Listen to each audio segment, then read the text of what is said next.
এখানে আমাদের কি জিজ্ঞেস করেছে, আমাদের সময়টা বলে দিয়েছে 2 মিনিট আছে, আর 2 মিনিটের মধ্য দিয়ে 12 কুলম্ব আধান প্রবাহিত হচ্ছে। তো এখানে বলছে যে তড়িৎ প্রবাহ মাত্রা কত হবে আমাদের। তো অঙ্কটা তো খুবই সহজ আছে, কিন্তু ব্যাপারটা হচ্ছে সূত্রটা তোমাদের মনে রাখতে হবে, যেটা তোমাদের কিন্তু মনে নেই বা তোমরা কনফিউজে থাকো যে এটা হবে কি হবে নেই। তো এখানে কি করতে হবে আমাদের, আমরা জানি যে প্রতি সেকেন্ডে যে আধানটা প্রবাহিত হচ্ছে সেটাই হচ্ছে কি তড়িৎ প্রবাহ মাত্রা। তার মানে এটা আমরা আই দ্বারা প্রকাশ করি, ঠিক আছে।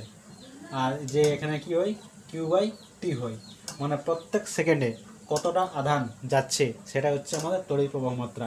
এর এককটা কি হয়, অ্যাম্পিয়ার হয়। তাহলে এখন আমরা কি করব, এই যে 2 মিনিট বলেছে এটাকে আমরা সেকেন্ডে প্রকাশ করব, কারণ এখানে কিন্তু সেকেন্ডেই বলা থাকে আমাদের। তাহলে এখানে কি করব, 2 গুণিত 60 করে এটাকে আমরা সেকেন্ড করে দেব। এটা সেকেন্ড হয়ে গেল। দিয়ে এখানে সূত্রটা আমরা বসাবো, কত আছে, কিউটা আমাদের 12 আছে, তাহলে 12 হয়ে গেল। সময় কত আছে আমাদের, 2 গুণিত 60 আছে, তাহলে 2 গুণিত 60 হয়ে গেল।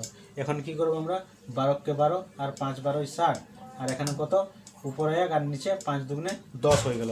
এইটাকে যদি একটু ভালো করে আমরা লিখি তাহলে 0.1 চলে আসবে। এটাকে আমরা কি লিখবো, অ্যাম্পিয়ার লিখবো, অ্যাম্পিয়ার লিখবো। অঙ্কটা কী ছিল, এখানে কিছুই ছিল না, শুধু তোমাদের সূত্রটা জানতে হতো যে তড়িৎ প্রবাহ মাত্রা কী করে হয়, মানে কিউ বাই টি করতে হয়, মানে প্রতি সেকেন্ডে কতটা আধান যাচ্ছে প্রতি সেকেন্ডে, ওই জন্য সেকেন্ডটা সময়টা নিচে আসে, প্রতি সেকেন্ডে কতটা আধান প্রবাহিত হচ্ছে, চার্জ ইলেকট্রন বলতে পারো, হয়েছে। এইটা জানা হয়ে গেল। এরপর তোমরা এখানে সময়টা যেটা আছে মিনিটে, সেটা সেকেন্ডে নিয়ে গেলে সূত্রটা বসিয়ে দিলে, ক্যালকুলেশন করে দিলে উত্তর তোমাদের চলে আসবে। তোমাদের যদি এইটা জানা থাকে, এইগুলো জানা থাকে, মোটামুটি এগুলো তোমাদের কিছু লেখার দরকার নেই, শুধুমাত্র এইটুকু তোমাদের লেখার দরকার ছিল বাস। এখান থেকে ডাইরেক্ট তোমরা এখানে পৌঁছে যেতে, এভাবে কিন্তু করার নিয়ম, কিন্তু বোঝাবার জন্য এগুলো তোমাদের এখানে বলতেই হচ্ছে।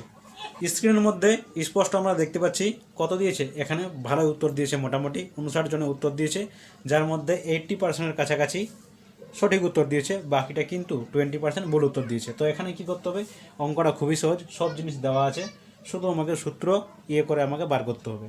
তো এখানে কি বলে দিয়েছে আমাদের, যেটা আসল সেটা বলে দিয়েছে, সময় সেটা 1 বছর বলে দিয়েছে, সুদ আসলটা আমাদের বলে দিয়েছে। এত এখানে আমাদের কী কাজ করতে হবে, প্রথমে এই যে আমাদের সুদটা এখানে বার করতে হবে। তাহলে এখানে সুদ আসল কত হচ্ছে 198, আর এখানে এটা কত হচ্ছে, আসলটা কত হচ্ছে 180 হচ্ছে।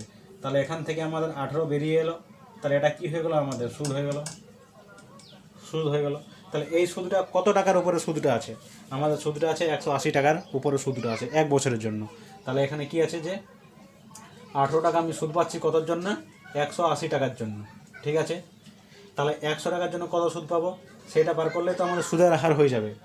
এখানে 1 বছরের জন্য বলা হয়েছে ভাই, কি বলা হয়েছে, যে 1 বছরে এত টাকা আসল হয়ে যাচ্ছে মূলধন, আর এত টাকা হয়ে যাচ্ছে আমাদের সুদ আসল, ঠিক আছে। আর এটা 1 বছরের জন্য সুদের আমাকে হারটা এখানে চাইছে, কোনো কিছু করতে হবে না, সুদটা বার করতে হবে। এই সুদটা কত হচ্ছে, 180 টাকা সুদ হচ্ছে, তাহলে 100 টাকা সুদ কত হবে সেটা বার করলে হচ্ছে, এখানে শূন্য, এই শূন্য কেটে গেল, এখানে 18 আর 18 কেটে গেল, দিয়ে কত বেরোলো, 10 বেরোলো। তাহলে এই যে 10টা হয়ে গেল কত, আমাদের সঠিক উত্তর 10%, এটাই হবে আমাদের সুদের হার।